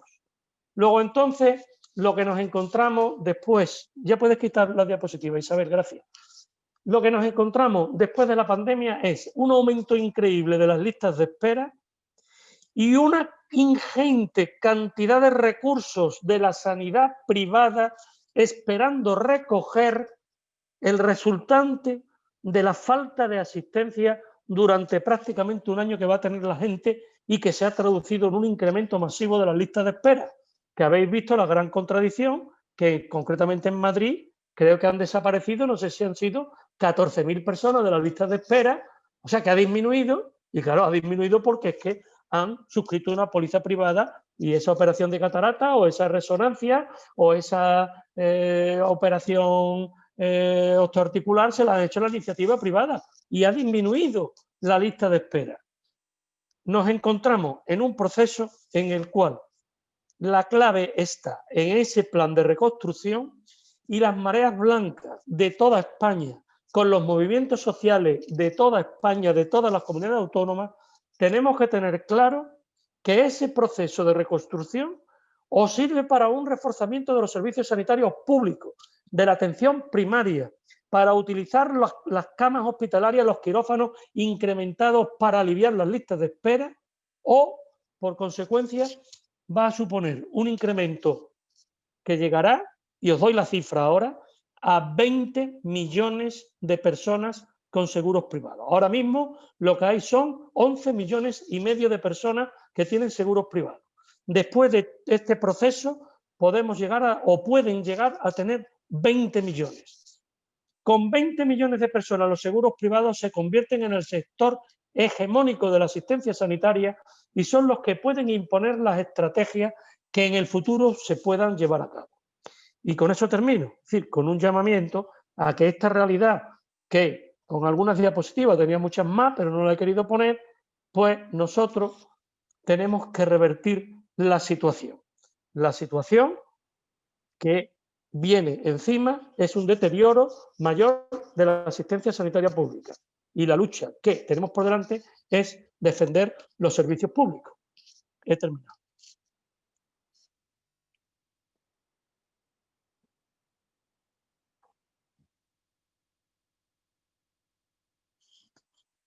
Y ahora, si queréis, podemos hacer un turno de comentarios que yo os había propuesto de brevemente, por lo menos tratar 3 temas transversales. ¿Cómo consideramos nosotros que desde el punto de vista de la política de la administración, es decir, el plan de reconstrucción, la correlación de fuerzas que hay, cómo se va a determinar? Y por lo tanto, en segundo lugar, presupuestariamente eso hacia dónde nos lleva. Y el otro tema que es muy importante es qué podemos hacer para articular mejor esa confluencia entre las mareas blancas, la sociedad civil, los movimientos sociales, con capacidad de generar una presión suficiente que oriente esto hacia la defensa de los servicios públicos.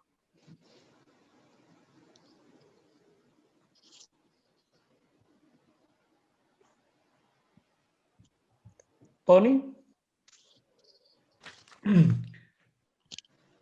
Sí, muy brevemente, porque se nos ha hecho pronto. Entonces, 2 cosillas. Una, constatar después de oír todas las intervenciones que estamos en ello. Como decía en mi apretada descripción, nos afligen los mismos azotes. Respondemos en catalán, en castellano o en gallego, pero en definitiva los mecanismos son no muy parecidos, son idénticos. Una de nuestras batallas centrales, se me ha escapado decirlo, pero ahora sí quiero decirlo, es que uno de los objetivos es recuperar el lenguaje. Si utilizamos el lenguaje que utiliza IDIS, el lenguaje que utilizan los mercados, si siguen hablando de nicho de negocio, de resiliencia que sirve para hacer oportunidades de nueva corrección, en definitiva, de más beneficios, tenemos la batalla perdida. Entonces, una de nuestras obsesiones, por lo menos en Cataluña estamos en ello, es que cada vez que oímos la palabra copago saltamos como con un resorte y decimos que eso no es copago, que eso es repago, porque es volver a pagar lo que ya hemos pagado. Que cuando nos dicen que no se nos puede dar atención sanitaria gratis, decimos que gratis nada de nada. Esa asistencia está prepagada. En todo caso, cuando nos dicen que el gasto sanitario es excesivo, les decimos que la inversión sanitaria es absolutamente insuficiente. Cuando nos hablan de listas de espera, les respondemos que son listas de desespero, que como bien se ha argumentado son el gran nutriente del negocio de las mutuas privadas, que en definitiva hacen bueno aquello de que como peor funcione la pública, mejor funcionará la privada, y la pública funciona, lo explicaba bien Carmen, que lo sufre en su carne, pues a base de tener que reciclarse. Yo soy internista también de profesión, llevo 50 años haciendo esto, y la verdad es que nunca nos explicaron, Antonio, cómo explorar un abdomen desde el teléfono. Realmente esto es una monstruosidad, porque es que además todo esto está suponiendo errores y está suponiendo sufrimiento y muerte. Y cuando nos hablan de externalización, quieren decir, les decimos que eso se llama desprivatización. Y cuando nos hablan de nuevas tecnologías, decimos que el teléfono disuasorio no es nueva tecnología. Y hay que irles recordando y rectificando todo lo que decía. La correlación de fuerzas es la que es. Yo, mira, lo voy a decir de una manera amable, pero sin perder la compostura. No quiero ni imaginarme de lo que estaría pasando en este país si hubiera ganado el trifachito y en este momento estuvieran, bueno, esto fue por los pelos, en un momento determinado nos fue de un pelín el que no estén mandando en este momento pues el Partido Popular, Ciudadanos y Vox. Bueno, creo que en Andalucía sabéis algo de eso. Entonces, bueno, imaginaros lo que esto supondría. Bueno, los, entre comillas, nuestros, vamos a ponerlo ahí, o gente que por lo menos hace programas con un carácter, bueno, más, por lo menos, progresista, vamos a dejarlo ahí. Sabemos que la colaboración no es la idónea, pero mirad, a los movimientos sociales, y eso es lo que quiero apuntar, lo demás lo leemos cada día en la prensa, la derecha, los mercados hablan de que hay que seducir a las empresas del tercer sector, porque la colaboración público-privada, eso que en definitiva es meter la mano en el cajón de lo público, que es escaso, para meterlo en una vorágine de ingeniería financiera. Ahí nos perdemos en la opacificación de esos procesos y acaban en los beneficios de las mutuas privadas, de las empresas privadas. Bueno, pues decían que hay que seducir y que hay que ganarse la confianza. Nosotros también hemos de seducir y ganar en la confianza. Nosotros somos un lobby, pero un lobby saludable. Es un lobby que en nuestro objetivo está efectivamente la defensa a ultranza e irrenunciable de la sanidad pública. Por tanto, vamos a ver de qué manera, cuando hablamos de presupuestos, celebramos el que se mejoren algunas cifras vergonzantes, pero como bien decía Carmen, no solo nos importa la cifra global, esos PERTES de los que hablaba, se comenta de que quizá Europa nos facilite unos 140.000 millones, lo están hablando, pero que irían a la elevación al cubo de la colaboración público-privada, toman nota, se va a llamar alianza público-privada, que eso es más de lo mismo, pero a lo bestia. A lo bestia con ventanilla única de entrada, con pago sobre el proyecto por anticipado y siempre desde la perspectiva europea, esa la estrategia de Lisboa es esa y lo que estamos aguantando ahí desde Europa es eso, que por cierto, la gente vuelve a decir, igual que no nos pueden dar las cosas gratis, dicen, bueno, es que Europa no nos puede mandar. Mira, Europa no nos manda nada, no nos da nada. Lo que nos manda Europa es dinero nuestro, es dinero que hemos puesto ahí. Hay que volver a explicar a la gente que somos los titulares porque somos los financiadores de entrada y que no somos una maceta ornamental en un consejo de salud donde van los muy sabios a explicarnos cómo se opera la próstata, que no es eso, que no es en definitiva eso. Bueno, lo digo porque los presupuestos obviamente han mejorado, era vergonzante, se nota evidentemente pues eso, que hay voluntad de adecentar mínimamente lo indecente. Os recuerdo que en Cataluña, y supongo que vosotros también, los actuales presupuestos del Departamento de Salud tienen un 70% externalizado, 70%. Y os recuerdo que después de los recortes de 2010, brutales hachazos, yo he dicho antes, nunca se han revertido, todavía hoy no se han revertido 10 años después, ni con la COVID. Lo digo porque es que es insultante, tan insultante que es lo que hay. Por lo tanto, ¿cómo articularse mejor? Sin duda, articularse mejor es decir, mire usted, no somos tontos, sabemos lo que queremos, también leemos Lancet, es más, leemos con frecuencia el British Medical, por tanto sabemos cómo se destruye un sistema nacional de salud en Inglaterra, cómo la señora Thatcher lo consigue y cómo andamos locos o andan locos viendo cómo recuperar el sistema más eficiente, el sistema más auténtico, el sistema más salubrista, el sistema más humanista, el mejor de los sistemas, que es el público. Y ahí tenemos que entrar frontalmente, y cuando nos dicen que es que lo privado es mejor, hemos de decir que eso es, a ver, mentira. Y tenemos argumentación y bibliografía para decir que es mentira. Por lo tanto, creo que hay que entrar ya frontalmente. Yo, con todo el cariño y respeto a mis amigos que están metidos en los menesteres políticos, todos somos políticos finalmente, la sociedad es una cuestión política, desde el alma ata que hace unos cuantos decenios sabemos que las cosas de la salud son sociales y por tanto económicas y por tanto políticas, pero hay que ser presionantes desde la honestidad de que la presión de los movimientos sociales es una presión sabia, imprescindible, necesaria y salubrista. Ese es el objetivo. Y si o andamos juntos o nos apalean a todas. Salud.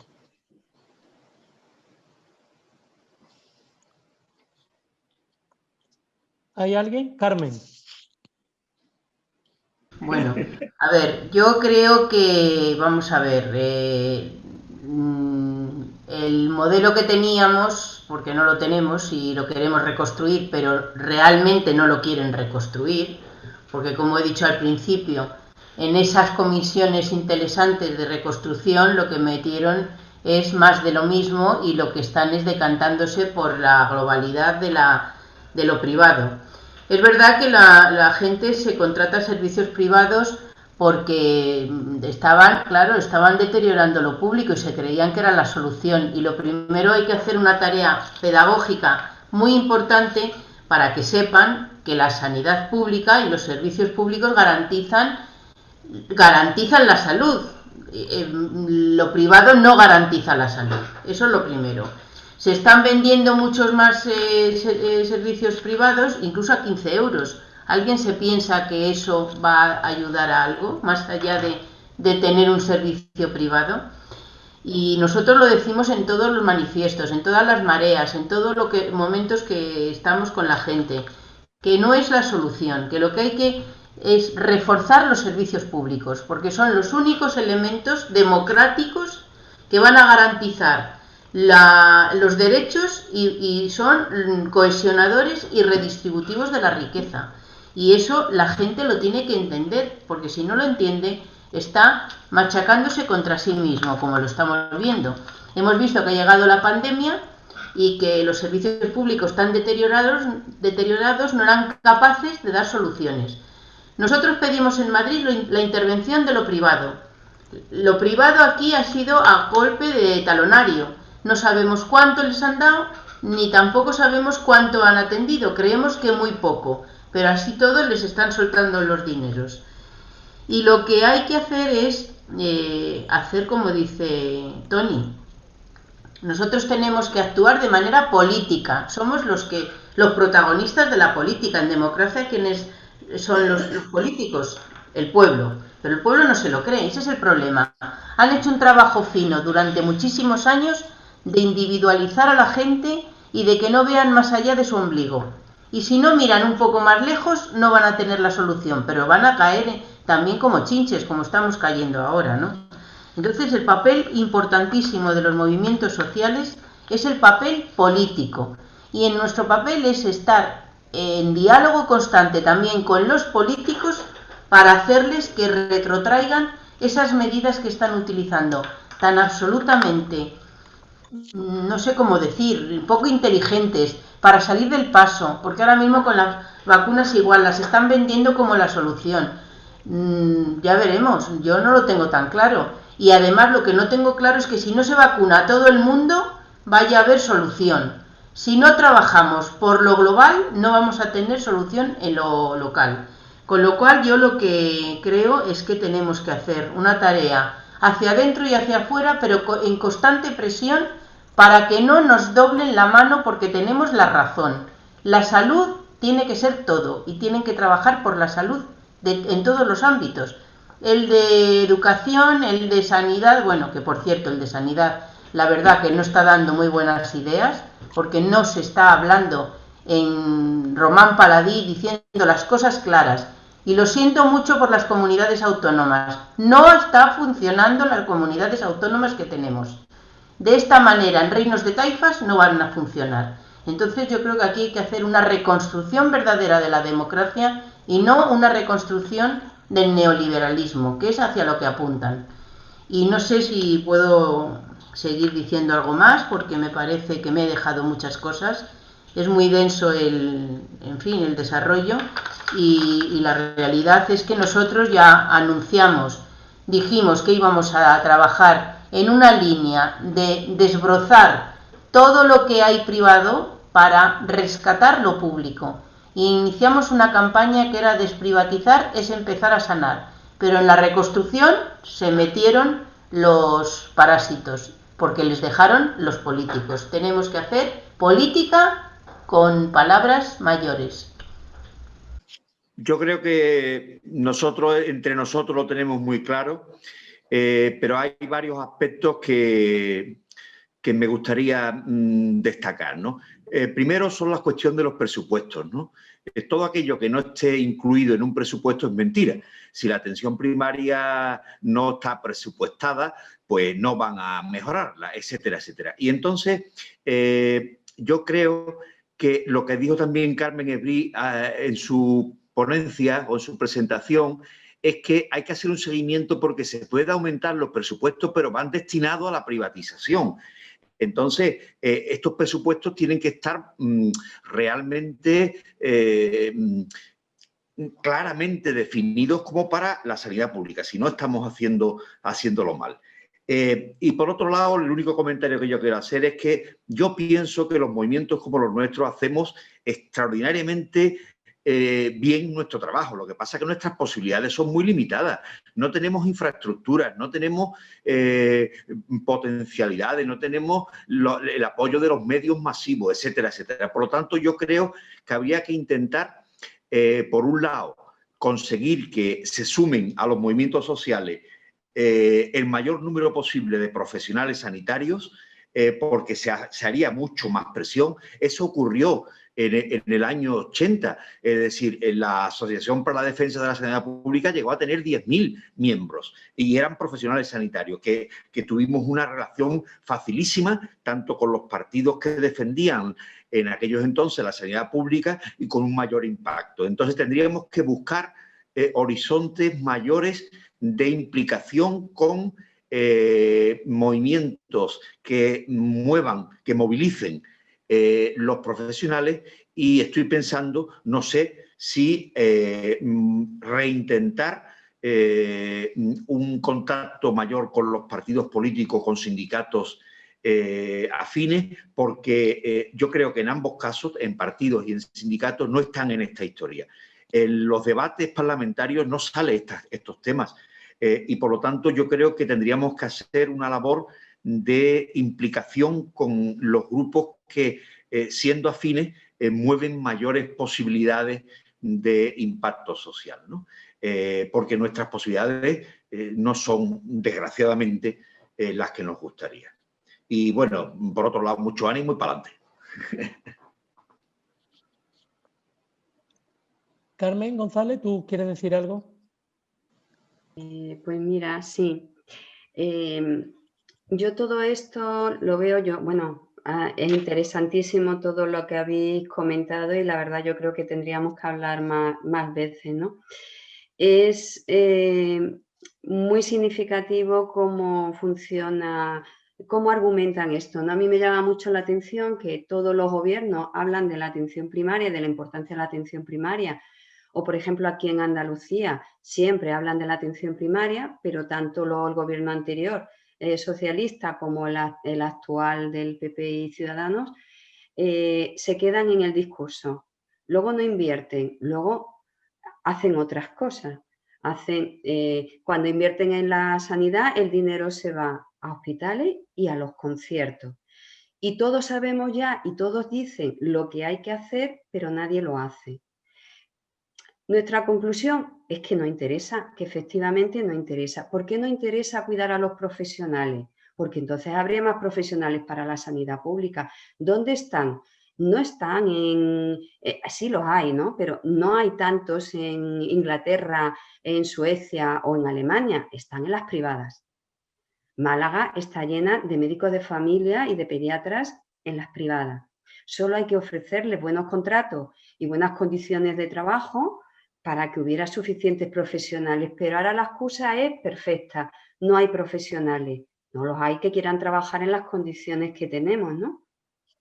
O igualmente, si el profesional no, hay pocos, estamos sobrecargados de trabajo, no tenemos tiempo y no tenemos acceso a medios diagnósticos, lógicamente, y ya el colmo es que si la atención se hace por teléfono, a mí mis pacientes lo que me dicen es, Carmen, es que he ido a un privado y quiero saber que me cuentes que me ordenes esto. Se están haciendo pólizas privadas a montones, al menos en Málaga. Y lo que hacen es, pues claro, van sin dirigir el diagnóstico y van picoteando de un especialista hospitalario en otro. Hay un consumismo brutal de pruebas diagnósticas. No se llega habitualmente al diagnóstico porque cada uno de un súper especialista solo entiende de lo suyo y la población está muy perdida, absolutamente perdida. Nosotros desbordados te dicen, Carmen, es que no voy porque no somos accesibles. Ahora mismo la sanidad pública no es accesible. Cuando llegan a nosotros, la atención es prioritariamente telefónica. Yo no lo entiendo porque si estamos en pandemia todos. Si en la sanidad privada se puede hacer atención presencial, ¿por qué no en la pública con las debidas cuidado y con las debidas medidas de seguridad, ¿no? Y esto todo está llevando efectivamente a que nosotros desde los centros de salud estamos viendo un incremento brutal de la sanidad privada, mientras nosotros cada vez estamos más desbordados y damos una atención que no es la que, ni siquiera la que dábamos antes. Entonces, nosotros vemos que la ciudadanía está como resignada, una parte importante de la ciudadanía está resignada. Luego votan en consecuencia, ¿no? En Andalucía se piensa que fue los problemas de la sanidad lo que provocó el cambio de gobierno definitivo, ¿no? Porque con lo anterior de los problemas que había anteriores de corrupción y demás no fue suficiente. Pero, sin embargo, efectivamente la ciudadanía no es consciente de su poder y se resigna individualmente, se van resignando en vez de asociándose. Igual que hacemos los profesionales, ¿no? Los profesionales, en vez de asociarnos para defender nuestros problemas, no lo hacemos. Los sindicatos no nos han defendido, los colegios profesionales tampoco han sabido defender el ejercicio correcto de la profesión para proteger a la ciudadanía y tenemos que estar surgiendo otra serie de organizaciones que intentamos llenar ese hueco, ¿no? Bueno, yo creo que la solución es que nos vayamos conociendo, que nos vayamos reconociendo, que vayamos sumando y que vayamos haciendo una red que cada vez vayamos sembrando más el mensaje y vayamos convenciendo a más parte de la ciudadanía de que colabore con nosotros en toda esta lucha, porque si no, de verdad, yo creo que es que en breve, con la pandemia, nos vamos a quedar sin sanidad pública. Muy bien. Bueno, pues yo creo que con esta última intervención de Carmen, si ningún compañero más quiere intervenir, pues damos por terminado este encuentro que, como os decía, está grabado gracias a Isabel, a la cual le volvemos a agradecer ese trabajo de colaboración que ha tenido y que esperemos que podamos proseguir, digamos, una colaboración mutua con vuestro proyecto. Y una vez que lo tengamos grabado, lo vamos a difundir a través de los canales de YouTube con chat participativo, en los cuales podemos introducir los documentos estos que nos habéis mandado o que cada uno tenemos, con la finalidad de que, digamos, el conjunto de reflexiones y de propuestas pues llegue al máximo número de gente. Os agradezco muchísimo que hayáis tenido este tiempo dedicado a este tema aquí con todos nosotros, a todos los participantes, y espero que volvamos a vernos para seguir tratando estos temas. Así que muchas gracias. Isabel. Muchas gracias y buenas noches a todos. Un placer estar en este espacio.